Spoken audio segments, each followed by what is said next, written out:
Saudara sekalian, kita akan membahas satu persatu kebijakan kriminal yang bersifat umum ya.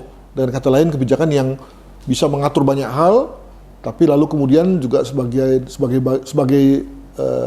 kecil di antaranya dapat mengatur soal-soal kriminalitas, penyimpangan, pelanggaran dan juga hal-hal yang biasa di-cover sebagai sesuatu yang terkait dengan konteks penegakan hukum. Nah, yang pertama adalah kodifikasi, dekodifikasi. Kodifikasi pada dasarnya adalah satu usaha memformalkan suatu kebijakan sehingga menjadi tertulis, ya, berada dalam nomenklatur negara dan oleh karenanya dapat dijadikan pegangan oleh semua pihak yang terlibat atau terkait. Ya, jadi kalau kita bisa mengenai misalnya membuat peraturan pemerintah misalnya, maka tentu dengan jelas tuh apa isinya, lalu kemudian mengatur siapa, lalu kemudian kalau tidak dilaksanakan implikasinya apa. Demikian juga kalau misalnya ada hal-hal yang berubah, maka kemudian bagaimana peralihannya dan seterusnya. Dengan begitu, maka kemudian kebijakan ini menjadi hal yang dapat dijadikan pegangan, rujukan, ya, secara ajak oleh berbagai kementerian lembaga maupun instansi-instansi di luar negara. Ya. Nah, itu adalah kodifikasi. Bagaimana dengan dekodifikasi? Ya, tadi adalah satu kebijakan untuk kemudian menghilangkan, meniadakan kebijakan yang sudah ada, yang sudah tertulis, yang sudah memiliki nomenklatur dan bahkan sudah berlaku sebelumnya. Mengapa demikian? Ya tentu saja karena situasi berubah, ada perubahan sosial, perubahan politik yang lalu menuntut adanya kebijakan yang juga berubah. Selanjutnya, saudara sekalian, kita juga bicara mengenai kebijakan terkait dengan regulasi, deregulasi. Ya, kita seringkali melihat hal ini, mendengar hal ini, tapi apa sebetulnya masalahnya? Regulasi adalah satu kebijakan negara untuk tadi mengatur, jadi membuat satu situasi bebas yang selama ini berlangsung dengan normal, ya, natural. Ternyata kalau cuma bekerja sekedar terkait dengan normal dan natural itu nggak cukup, ya. Maka perlu ada aturan. Sebagai contoh misalnya begini, kita semua pada pagi hari pergi kerja, pergi sekolah. Apa yang terjadi gara-gara kita semua pergi sekolah dan bekerja, maka jalanan macet luar biasa, kereta rel listrik macet luar biasa, MRT macet luar biasa. Maka kemudian lalu negara membuat satu regulasi begini, sekolah masuk jam 7, kantor masuk jam 8, kantor pemerintah masuk jam 9, misalnya begitu. Pulangnya juga begitu, sekolah pulangnya jam 3, kantor swasta pulang jam 4, kantor pemerintah pulang jam 5. Dengan kata lain, ada semacam pembagian, alhasil kemudian jalanan menjadi kurang macetnya, dan seterusnya, dan seterusnya. Nah, itulah regulasi. Mengatur sesuatu hal yang bebas menjadi sesuatu yang lebih teratur, berkat dengan aturan.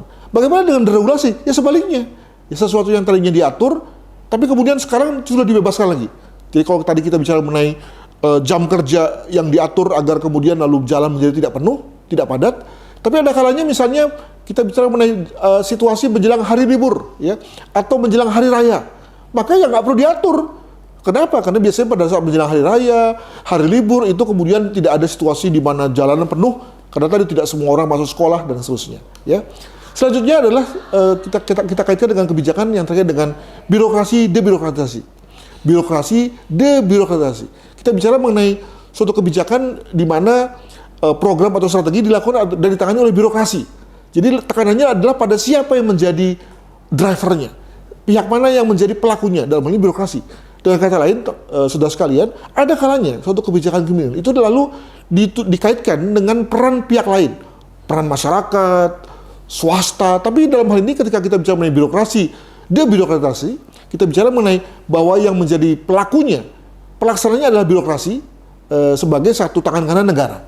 Nah, kalau kita bicara mengenai debirokratisasi, kita bicara mengenai tadi sesuatu yang tadi ditangani oleh negara, maka kemungkinan lalu sekarang ditangani oleh swasta, ditangani oleh masyarakat dan tidak lagi menjadi urusan birokrasi.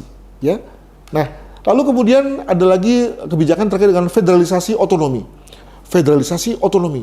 Jadi kita bicara mengenai konteks di mana kebijakan yang memberikan kebebasan ataupun kemerdekaan kepada suatu entitas negara bagian dalam menjalankan pemerintahan. Walau dalam beberapa hal kewenangan tetap dimiliki oleh pemerintah federal. Memang soal federalisasi ini tidak dikenal di Indonesia. Indonesia dikenal sebagai negara kesatuan di mana kebijakan itu dibuat oleh pemerintah pusat di Jakarta dan kemudian diselenggarakan secara penuh oleh provinsi misalnya.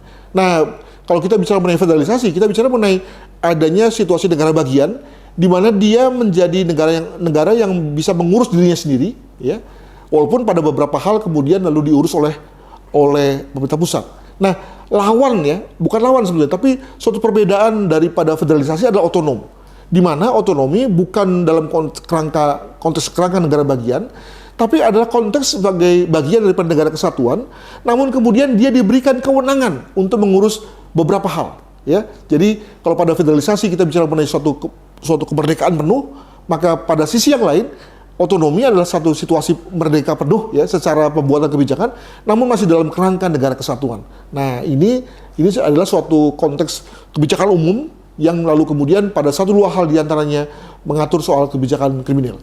Selanjutnya kita bicara mengenai formasi reformasi. Ya, jadi kita bicara mengenai formasi adalah kebijakan yang untuk membentuk suatu susunan yang harmonis dan beraturan, entah itu terkait dengan orang, kegiatan, program atau strategi. Contoh misalnya suatu puzzle ya.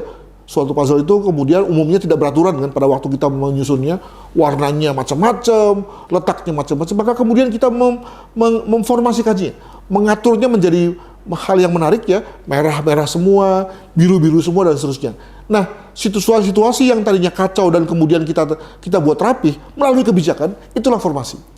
Nah, lawannya adalah reformasi, di mana suatu situasi yang sebetulnya sudah rapih, tapi kita merasa bahwa perlu ada situasi yang lain yang perlu lebih, yang kita anggap sebagai lebih rapih.